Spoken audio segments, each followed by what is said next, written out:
Hello guys, स्वागत है आपका विलेज वाली टीचर यूट्यूब चैनल पर। तो हाय, मैं हूं किरण शर्मा। हम एनसीएफ 2005 पढ़ रहे थे, उसके बारे में 2 वीडियोज़ आ चुकी है, आप पीछे जाके डिटेल में देख सकते हैं। तो कल वाली जो क्लास थी उसमें हमने पढ़ा था, जो भूमिका बांधी थी हमने, जो राष्ट्रीय पाठ्यचर्या रूपरेखा है उसकी शुरुआत कहाँ से होती है। उसकी शुरुआत होती है रविंद्रनाथ के टैगोर का जो एस्से है सभ्यता और प्रगति, वहाँ से शुरुआत होती है। उसमें रविंद्रनाथ टैगोर जी कहते हैं कि जो सृजनात्मकता है, सृजनात्मकता एवं उदार आनंद बचपन की कुंजी है और नासमझ व्यक्तियों द्वारा इसका खतरा है। कि जो ये क्या कहते हैं कि जो नासमझ वयस्क है, जो अडल्ट है, वो बच्चों को जो जिनको ज्ञान नहीं है, तो वो क्या है, बच्चों को किस तरह की एजुकेशन देंगे, यानी उनके लिए वो खतरा है। जो खुद अज्ञानी है वो बच्चों को क्या सिखाएंगे। तो ये लाइन ये है कि जो बच्चे की जो क्रिएटिविटी है और क्रिएटिविटी को हम बाहर निकालें, क्योंकि जो उदार जो आनंद है वो बचपन की कुंजी है। यानी किसी भी बच्चे का बचपन को खोलने के लिए, जानने के लिए बच्चे का क्रिएटिव होना ज़रूरी है। और जो नासमझ लोग हैं वो उसको स्किप कर देते हैं, बच्चे की क्रिएटिविटी को बाहर नहीं आने देते। तो इसलिए इन्होंने कहा है कि जो बच्चे हैं उनकी क्रिएटिविटी को बाहर लेके आना पड़ेगा हमें। और इसी बात की चर्चा हमारी राष्ट्रीय पाठ्यचर्या रूपरेखा करती है। कल हमने 2 सूत्रों के बारे में जाना था जो एनसीएफ सजेस्ट करता है हमें, ज्ञात से अज्ञात की ओर लेके जाए बच्चों को, यानी जो बच्चे को चीज़ें आती है उनसे नहीं आती, पूर्व ज्ञान से नए ज्ञान की ओर लेके जाना है और मूर्त से अमूर्त की ओर लेके जाना है। ये 2 सूत्र दिए थे इन्होंने, ठीक है।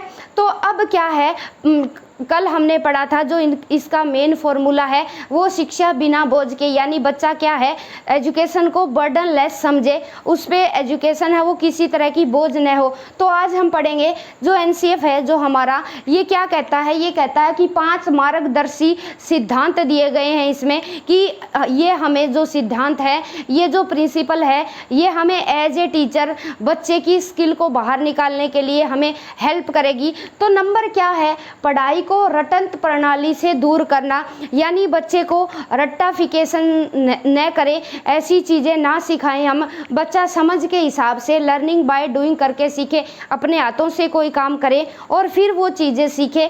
यानी जो एजुकेशन का सिस्टम था पहले, बच्चा रटता है, तो रटंत प्रणाली से दूर लेके जाना है, रट्टाफिकेशन को यहाँ ख़त्म करना। ये एनसीएफ कहता है कि बच्चे को कोई भी चीज़ सिखाई जाए, ना कि बच्चे को रटाई जाए। दूसरा क्या है, ज्ञान को विद्यालय के बाहरी ज्ञान से जोड़ना, कि जो बच्चे स्कूल में रहकर जो नॉलेज एक्वायर करते हैं और उस ज्ञान को क्या है, बच्चा बाहर की दुनिया के साथ, बाहर समाज के साथ बच्चा कैसे कोऑर्डिनेशन बना रहा है, वो चीज़ सिखाई जाए। ये नहीं कि बच्चे को ज्ञान दे दिया और उस ज्ञान का बच्चे के जीवन में कोई यूज नहीं हुआ। तो जो बच्चे को ज्ञान मिल रहा है वो किसी भी सब्जेक्ट से, साइंस है या मैथ है या कोई भाषा का ज्ञान है, तो उस ज्ञान को बच्चे के बाहरी जीवन से जोड़ना है। क्यों जोड़ना है, क्योंकि मनुष्य एक सामाजिक प्राणी है और सामाजिक प्राणी होने के नाते बच्चा इंटरेक्शन करेगा। तो वो जो विद्यालय में बच्चे ने ज्ञान लिया बुकों के माध्यम से, वो बच्चे के बाहरी ज्ञान से जुड़ना चाहिए।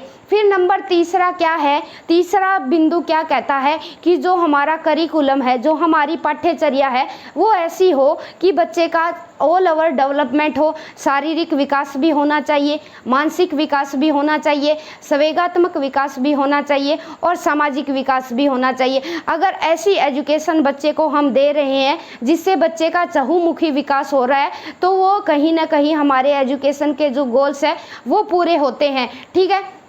चहुमुखी विकास करे, केवल पाठ्य पुस्तक केंद्रित न रहे। केवल हमें बच्चे को ये नहीं कि बुक पढ़नी आ जाए, बस इतना सिखा दिया तो हमारा एजुकेशन का पर्पज़ पूरा नहीं होगा, बिल्कुल नहीं होगा। जब तक बच्चे का हम ऑल ओवर डेवलपमेंट ना करें, बच्चे को लॉजिक लगाना न आए, आलोचना न कर पाए, बच्चा किसी भी चीज़ को गुण दोष के हिसाब से न देख पाए, तो उससे क्या होता है कि बच्चे की जो क्या है, सिर्फ बच्चे ने पुस्तक पढ़ी है, यानी बच्चा साक्षर प्रोफेसर बन गया है वो शिक्षित नहीं बना है जब तक बच्चे का ऑल ओवर डेवलपमेंट नहीं हो जाता। फिर नेक्स्ट क्या है, चौथा नंबर क्या है, परीक्षा को अपेक्षाकृत लचीला बनाया जाए, यानी जो हमारी जो एजुकेशन है उसे फ्लेक्सिबल बनाया जाए। हर एक बच्चे के, फ्लेक्सिबल का मतलब क्या है, एवरेज बच्चे के हिसाब से भी वो एजुकेशन हो, जो पिछड़े बालक है उनके हिसाब से भी हो, विशिष्ट बालक है, जो दिव्यांग बालक है, हर तरह की एजुकेशन की बात करता है एनसीएफ। यानी जो पिछड़े है, प्रतिभाशाली है, सृजनात्मक बच्चा है, उन सभी के नीड्स को देख के हमें ऐसी एजुकेशन का निर्माण करना है जो क्या है, अपेक्षाकृत लचीली हो, यानी हर बच्चे के लिए वो परीक्षा क्रैक करने वाली हो, बच्चा इजीली उसे पास आउट कर सके और कक्षा कक्ष की गतिविधियों से जोड़ा जाए, यानी जो भी एक्टिविटीज़ करवाई जा रही है वो सभी बच्चों के लिए सेम हो, समान अवसर सबको दे, हर बच्चा उसमें इन्वॉल्व हो पाए, चाहे वो फिजिकली रूप से कहीं ना कहीं डिसऑर्डर है या मेंटली रूप से बच्चा किसी तरह से ग्रसित है, तो हर बच्चा कक्षा कक्ष की गतिविधियों में भाग ले, ऐसी एजुकेशन होनी चाहिए। फिर नंबर 5 क्या है, बच्चों में एक ऐसी अभिभावी पहचान का विकास हो, यानी बच्चे को ऐसी एजुकेशन देनी है हमें जिसमें लोकतांत्रिक राज्य व्यवस्था के अंतर्गत राष्ट्रीय चिंताएं शामिल हो, यानी बच्चा क्या है, एक नागरिक होने के नाते, किसी भी देश का सिटीजन होने के नाते क्या है, जो राष्ट्र हित के बारे में सोचे, या कोई इमरजेंसी आ जाती है देश पर तो उसके बारे में भी बच्चे को चिंता हो, वो सिंपैथी दिखाए, सहानुभूति दिखाए, ना कि डिनाइल मोड में चला जाए कि जो हुआ देख लेंगे, जो होता है अच्छे के लिए होता है, ऐसा नहीं हो बच्चा। क्योंकि वहाँ बच्चे राष्ट्र के हित के लिए भी चिंताएं हो कि अगर हमारे देश पे कोई आपत्ति आ जाती है तो हम कैसे एक्शन लेते हैं, ठीक है। ये चीज़ें भी बच्चे को स्कूली जीवन में ही सिखाई जाए ताकि बच्चा एक नागरिक बन सके, एक अच्छा नागरिक बन सके और देश के हित के लिए काम कर सके। तो ये 5 हमने मार्गदर्शी सिद्धांत पढ़े, फटाफट फिर से रिकैप करेंगे। पढ़ाई को रटंत प्रणाली से अलग करना है, ज्ञान जो विद्यालय में दिया जा रहा है उसको क्या है, बच्चे के बाहरी जीवन से जोड़ना है, जो हमारी एजुकेशन है, जो हमारी परीक्षाएं हैं उसको क्या है, फ्लेक्सिबल बनाना है, हर बच्चे को इंक्लूसिव एजुकेशन के साथ हर बच्चे के हिसाब से वो फ्लेक्सिबल हो, ठीक है। फिर राष्ट्र हित के लिए क्या है, बच्चा सोचे, लोकतांत्रिकता के बारे में सोचे, हमारी इंडियन जो डेमोक्रेसी है उसके बारे में सोचे, ठीक है। चहुमुखी विकास तो मस्ट नेसेसरी है कि बच्चे का ऑल ओवर डेवलपमेंट हो। तो ये 5 प्रकार के मार्गदर्शी सिद्धांत थे। अब पढ़ेंगे नेक्स्ट हम आगे कि ये जो हमारा एनसीएफ है ये सुझाव देता है कि हम करिकुलम पढ़ाए तो उनमें 4 सब्जेक्ट तो होने ही होने चाहिए, जिससे 4 सब्जेक्ट से बच्चे का हम ऑल ओवर डेवलपमेंट कर सकते हैं, चहुमुखी विकास कर सकते हैं। नंबर 1 भाषा, यानी बच्चे को भाषा का ज्ञान जरूर दो, या वो हिंदी हो या इंग्लिश हो, बच्चे को भाषा के ऊपर पूरी तरह से पकड़ होनी चाहिए, प्रोफिशिएंसी आनी चाहिए बच्चे को, ताकि वह अपने मन के भावों और जो थॉट्स आते हैं उसको एक दूसरे के साथ वो शेयर कर सके, आदान प्रदान कर सके। दूसरा क्या है, मैथ पढ़ाएं, गणित, ये अनिवार्य विषय हो, ये नहीं कि बच्चे की मर्जी है आप मैथ पढ़ो या ना पढ़ो, वो ठीक है कि अनिवार्य कंपलसरी सब्जेक्ट के रूप में मैथ पढ़ाया जाए, ऐसा सुझाव देती है एनसीएफ हमारी। फिर क्या है, सामाजिक विज्ञान भी पढ़ाया जाए बच्चे को। सामाजिक विज्ञान के अंतर्गत हम अनेक विषय पढ़ते हैं, जैसे राजनीति विज्ञान जो हमारी पॉलिटी है उसके बारे में भी, अर्थशास्त्र हो गया, हमारी जो इकोनॉमिक है, इतिहास हो गया, हिस्ट्री के बारे में भी, ज्योग्राफी हो गई, सामाजिक अध्ययन हो गई। तो हम सोशल साइंस के अकॉर्डिंग ये सब्जेक्ट पढ़ते हैं। इन सब्जेक्ट में इंडिया की ज्योग्राफी है, कौन सी क्लैमिटीज़ कहाँ आती है, क्लाइमेट कैसा है, मौसम कैसा है, तो बच्चे को हर चीज़ के बारे में सिखाया जाता है। हमारी हिस्ट्री, हमारे पूर्वजों को सिंधु घाटी सभ्यता में क्या था, मोहनजोदड़ो है, हड़प्पा है, हमारे जो वेदाज है, तो हर चीज़ की संस्कृति को जानने जानने में हमारी मदद करती है। जब तक हमें अपना इतिहास पता नहीं होगा तो हम अपनी संस्कृति को और वास्ट और रिच नहीं कर सकते, इसलिए यह इतिहास पढ़ाया जाता है बच्चे को।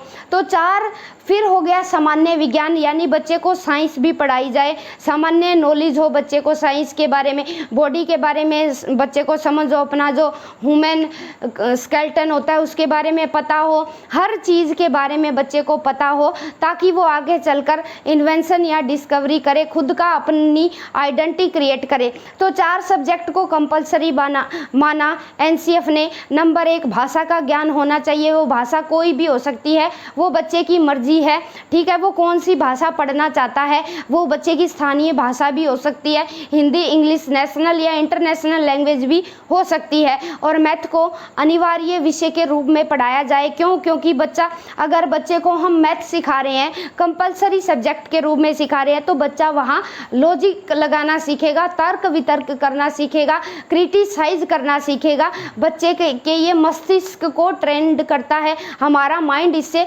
ट्रेंड होता है। अगर हम अनिवार्य विषय के रूप में पढ़ते हैं मैथ से, हम कभी भी बोर नहीं होते, ठीक है। सामाजिक विज्ञान में भी हमने पढ़ लिया, अलग अलग सब्जेक्ट होते हैं, इनमें अलग अलग चीज़ें होती है, सामान्य विज्ञान भी पढ़ाए जाए। इसके अलावा एनसीएफ क्या कहती है, ये 4 विषय तो पढ़ाए जाए बच्चे को हर लेवल पर, चाहे वो बच्चा प्राथमिक लेवल का है या सेकेंडरी का है या सीनियर सेकेंडरी का है। फिर नेक्स्ट क्या है, 4 अन्य कार्यों को भी जोड़ा जाए, यानी कोई भी नंबर 1 क्या है, 4 अन्य कार्य भी जोड़े, वर्क, यानी ये चीज़ें भी बच्चे को सिखाई जाए। नंबर 1 क्या है, कार्य, यानी बच्चे को काम करने की आदत हो, कार्य सिखाया जाए, ना कि बच्चा लेजी बन के रहे, वो हर एक एक्टिविटी में इन्वॉल्व हो, चाहे वो खेल से जुड़ी हो, कुछ भी हो, वट एवर, स्कूल में जो गतिविधियां करवाई जा रही है बच्चा उसमें ज़्यादा से ज़्यादा भाग ले। नंबर 2 क्या है, कला एवं पारंपरिक दस्तकारियाँ, यानी बच्चे को क्या है, आर्ट सिखाएं और परंपरा से हमारी जो कलाकारियाँ चली आ रही है वो भी बच्चे को सिखाई जाए, ताकि बच्चा क्या है उनमें भी परफेक्शन हासिल कर सके। जैसे फॉर एग्जांपल, हम एक एग्जांपल की बात करेंगे जो राजस्थान में है। राजस्थान में ऊँटों के ऊपर एक नक्काशी की जाती है जिसे उस्ता कला बोला जाता है। तो वो चीज़ देखने में बड़ी ही अट्रैक्टिव होती है, आकर्षक होती है, जो उनकी पुरानी पीढ़ियाँ करती हुई आ रही है। पहले दादाजी करते थे, फिर पापा ने किया, अब आजकल उनके बच्चे करते हैं। तो वो परंपरा से उनकी पीढ़ियाँ वो काम करती हुई आ रही है जो उन्हें अलग पहचान बनाई हुई है ऐसे समाज को, ठीक है। तो ये क्या है, उस्ता कला बीकानेर की बहुत प्रसिद्ध है, जो ऊँटों पर कलाकारी की जाती है। तो बच्चे को कला और पारंपरिक दस्तकारियाँ भी सिखाई जाती है। दस्तकारियाँ मतलब हाथ से किया हुआ, जो परंपरा से हाथ से हमारे दादा परदादा हमारे जो पूर्वज करते आ रहे थे, वो चीज़ें भी सिखाई जाए, ठीक है। फिर क्या है, नंबर 3 क्या है, स्वास्थ्य एवं शारीरिक शिक्षा, यानी हेल्थ के बारे में और फिजिकल एजुकेशन के बारे में भी बच्चे को सिखाया जाए, ठीक है। इससे बच्चा क्या है, बच्चे की हेल्थ अच्छी रहेगी तो वो क्या है, अपना ज़्यादा से ज़्यादा जो ध्यान है, अटेंशन है, वो एजुकेशन के ऊपर लगा पाएगा, वो ज़्यादा से ज़्यादा लर्निंग करेगा और हर एक एक्टिविटी में इन्वॉल्व होगा। अगर बच्चे को अभी से बीमारियों ने घेर रखा है, तो बीमारियाँ, डिजीज़ हो गई बच्चे को, डिजीज़ के कारण बच्चा क्या है, फिजिकली रूप से तो वैसे ही परेशान है और मेंटली रूप से भी डिस्टर्ब रहता है। तो ऐसे बच्चे से हम क्या उम्मीद कर सकते हैं कि वो देश के लिए या अपने हित के लिए कुछ करेगा। तो इसलिए क्या है, बच्चे को हेल्थ के बारे में और फिजिकल एजुकेशन के बारे में बताया जाए, ऐसी शिक्षा हो हमारे पास, ताकि बच्चा खुद अवेयर रहे, खुद जागरूक रहे, ऐसी चीज़ें बच्चे को बताई जाए। नेक्स्ट नंबर 4 है शांति और योग, यानी बच्चे को शांति, पेशेंस रखना सिखाया जाए, शांति सिखाई जाए। और योग है, अलग अलग तरह के प्राणायाम है, अनुलोम विलोम है, तो वो चीज़ें है, पद्मासन है, वो चीज़ भी बच्चे को सिखाई जाए। अगर बच्चा योग करता है या अभ्यास करता है, आसन करता है, उससे बच्चे की क्या है, मेंटली और फिजिकली दोनों रूप से बच्चा फिट रहता है। और वो जो बच्चा फिट है मेंटली रूप से और फिजिकली रूप से, तो वो क्या है, lर्निंग में भी अच्छा होगा डेफिनेटली। तो ऐसा हमारा एजुकेशन का पर्पज हो, ये कहना है राष्ट्रीय पाठ्यचर्या रूपरेखा 2005 का, ठीक है। तो 4 अन्य कार्यों को भी जोड़ा, यानी इसके अलावा कोई भी कार्य हो सकता है जो बच्चे को पसंद है, जो बच्चा जिसमें इंटरेस्टेड है। दूसरा क्या है, कला एवं पारंपरिक दस्तकारियाँ सिखाई जाए। तीसरा है स्वास्थ्य और शारीरिक शिक्षा दी जाए। चौथा है शांति और योग सिखाया जाए। 4 सब्जेक्ट तो बच्चे को पढ़ने ही पढ़ने हैं, या ये तो कंपलसरी है, ठीक है। इसके अलावा क्या है, बच्चा खुद की मर्जी है, कोई भी कला आर्ट्स सीख सकता है, डांस सीख सकता है जो परंपरा से चला आ रहा है, घूमर है, कथक है, मोहिनी अट्टम है, तो ऐसी स्किल भी बच्चा सीख सकता है जो बच्चे की अलग से आइडेंटिटी क्रिएट करे। तो ऐसी ये स्किल बच्चे में तब क्रिएट होगी जब स्कूली जीवन है, स्कूल लेवल में हम ऐसी व्यवस्था करेंगे। एनसीएफ ऐसी व्यवस्था करता है, अलग अलग गतिविधियां करवाई जाती है स्कूल में, सांस्कृतिक कार्यक्रम इसलिए करवाए जाते हैं कि बच्चा जो क्या है पढ़ाई में थोड़ा सा पिछड़ा हुआ है, तो बाकी जो स्पार्कल उसमें नज़र आ रहे हैं वो चीज़ बाहर आए, ताकि बच्चा उस बेस पर कुछ करके देश के लिए दुनिया को दिखा सके। तो ये 4 अन्य कार्य भी जोड़े इन्होंने, 4 सब्जेक्ट को हमने यहाँ जान लिया। फिर क्या है, शिक्षा संबंधी उद्देश्य क्या रखे इसने, एनसीएफ क्या कहता है कि हमारी जो एजुकेशन है वो क्यों दे रहे हैं हम बच्चे को। जो एनसीएफ का जो मेन पर्पज़ है, वेरी इंपॉर्टेंट है, वो यही है कि हम बच्चे को क्या पढ़ाए और कैसे पढ़ाए। ये कहना है हमारे एनसीएफ का कि क्या पढ़ा रहे हैं हम और कौन कौन से मेथड लगाए जाएंगे, कैसे पढ़ाएंगे ऐसे। और क्योंकि हमारा जो भारत देश है वो धर्मनिरपेक्ष राष्ट्र है, डेमोक्रेसी है, यहाँ ये लोकतांत्रिक है, जनता द्वारा सरकार चुन के आती है, तो ऐसे बच्चों को एजुकेशन देना है हमारे लिए बहुत चैलेंजेस है, क्योंकि हमारा जो देश है वो 200 वर्षों तक गुलामी की जंजीरों में भी जकड़ा रहा था। तो इन चीज़ों को गंभीरता से लेते हुए हमारे जो करिकुलम है उनमें चेंजेस किए गए, ताकि जो बच्चा है उसे हम समाज के अकॉर्डिंग, देश के अकॉर्डिंग, बदलती हुई परिस्थितियों के अकॉर्डिंग सर्वाइव करने के साथ साथ अडेप्टेशन भी सिखा सके बच्चे को, ठीक है। फिर क्या है, इसका शिक्षा संबंधी उद्देश्य क्या है, एनसीएफ हमारा क्या कहता है कि क्या है, क्या सिखा रहे हैं हम बच्चे को, बालकों को सामाजिक परिवर्तन के लिए निर्माण करना, यानी क्या है, बालकों को सिखाना। अब हमें पता है डे बाय डे जो हमारा सोशल कल्चर है उसमें चेंज आ रहे हैं, तो चेंज आ रहे हैं वो चीज़ें सिखानी होगी हमें बच्चों को, ठीक है, कि हर दिन सेम नहीं रहता, डेली नए चेंजेस आते रहते हैं। कई बच्चे क्या है वो चेंज को स्वीकार नहीं करते जो समाज में आते हैं, तो उन्हें हम चेंज को भी एक्सेप्ट करने की बच्चों में हैबिट हो कि दुनिया हमेशा सेम नहीं रहने वाली, कभी भी कुछ भी हो सकता है। तो इस चीज़ के लिए बच्चा पहले से ही वेल प्रिपेयर रहे। तो नेक्स्ट क्या है, दूसरा क्या है, प्रजातांत्रिक प्रक्रिया में भागीदारी की प्रवृत्ति, यानी जो हमारी इंडिया है, इंडिया भारत में विविधताएं हैं, भाषा को लेकर, कल्चर को लेकर, सिविलाइजेशन को लेकर, सभ्यता को लेकर, तो इन चीज़ों में क्या है, बच्चे जो डेमोक्रेसी है हमारी, डेमोक्रेसी में भागीदारी ले बच्चा। भागीदारी मतलब वो सामाजिक प्राणी है, समाज में जितनी भी एक्टिविटियां हो रही है उनमें बच्चा समाज में हिस्सा ले, ठीक है। प्रजातांत्रिक प्रक्रिया में भागीदारी की प्रवृत्ति होनी चाहिए, ये हमारी शिक्षा का उद्देश्य है, ठीक है। बिना हम एक दूसरे के सहयोग के साथ कुछ भी नहीं कर सकते, क्योंकि एकता में बल है, हमने बहुत सारी स्टोरियाँ सुनी हुई है। फिर क्या है, नंबर तीसरा है दूसरों की भलाई तथा भावनाओं के प्रति संवेदनशीलता, ठीक है। फिर हमारी एजुकेशन ऐसी हो जो दूसरों की भलाई, हमारी खुद की भलाई के साथ साथ हमें दूसरों के हितों के बारे में भी सोचना है, चाहे वो ह्यूमन बीइंग है या क्या है, जीव जंतु है, हमारे प्राणी है, उनका शिकार नहीं करना, जो जंगली जानवर है। तो ये चीज़ क्या है, हमें अपनी भलाई के साथ साथ दूसरों की भलाई के बारे में भी सोचना है और उनकी भावनाओं के प्रति संवेदनशीलता रखनी है, यानी सिंपैथी है। अगर किसी को में दुख आया हुआ है तो उसको देखकर हम हंस रहे हैं, तो ये हमारी एजुकेशन का सिस्टम नहीं है, पर्पज नहीं है। तो बच्चे उनके प्रति सिंपैथी दिखाए, क्यों, क्योंकि अच्छा बुरा जीवन के 2 पहलू है, अच्छा या बुरा चलता रहता है। तो आज हम किसी का दुख में साथ दे रहे हैं तो कल को भी कोई ना कोई हमारे साथ दुख में ज़रूर खड़ा होगा। सुख में तो दुनिया खड़ी होती है, लेकिन दुख में अगर बच्चे को हमने शुरुआत से ही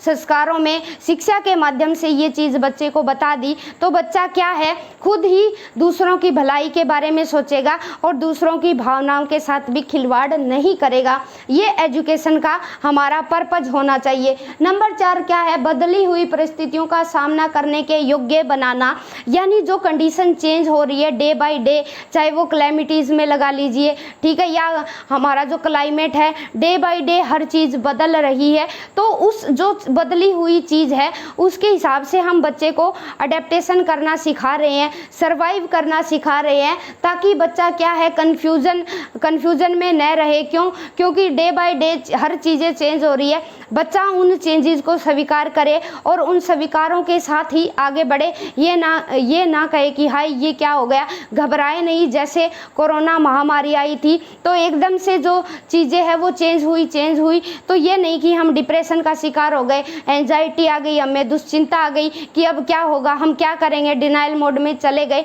ऐसा नहीं कि जो चेंज हुई है उनका पता लगाएं कि ऐसी कोई महामारी आती है तो वो किन कंडीशन से आई है, उन समस्याओं का समाधान हम कैसे करेंगे और उन समस्याओं के समाधान में हम क्या क्या कल्पनाएं करेंगे, हाइपोथेसिस बनाएंगे। ये हमारी एजुकेशन का पर्पज होना चाहिए। नेक्स्ट है बच्चों में विचार तथा कर्म की स्वतंत्रता होनी चाहिए।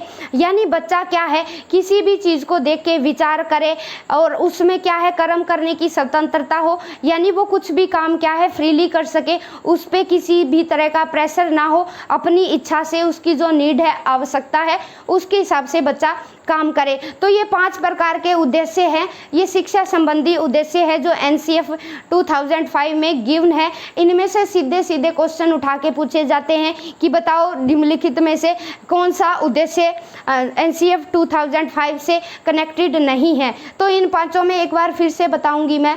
बालकों को सामाजिक परिवर्तन के लिए निर्माण किया जाता है कि समाज में चेंज आएंगे, उसकी तरह हिसाब से ही बच्चों को हम तैयार कर दे, पहले से ही वेल प्रिपेयर करके रखें। प्रजातांत्रिक प्रक्रिया में भागीदारी की प्रवृत्ति होनी चाहिए। दूसरों की भलाई और भावनाओं के प्रति बच्चे को संवेदनशील बनाना है। बदली हुई परिस्थितियों का सामना करने के योग्य बनाना है और बच्चों में विचार और कर्म करने की योग्यता हो, ऐसी चीज़ें हमें बनानी है। तो आप एक बार स्क्रीनशॉट ले लीजिए। आई होप सबको दिख रहा होगा। तो आज की क्लास में हम इतना ही पढ़ेंगे और कल क्या है कुछ टॉपिक है जो हम कई बार क्या है साथ के साथ यहाँ मैं बता ही देती हूँ, आपने स्क्रीनशॉट ले लिया होगा। नेक्स्ट वीडियो में इसी टॉपिक में 1-2 पॉइंट रह गया है, इसको हम कल डिस्कशन कर लेंगे और जो 1-2 टॉपिक हमारा बचता है उनको हम कल कवर कर लेंगे। उसके बाद हमारी जो कुछ रैपिड क्लासेस चलेंगी और मैराथन भी चलेगी जिसमें हम फास्टली हर एक विषय को रिवीजन कर लेंगे एक बार फिर से और कुछ MCQ भी करके देखेंगे। Bye bye, have a nice day guys.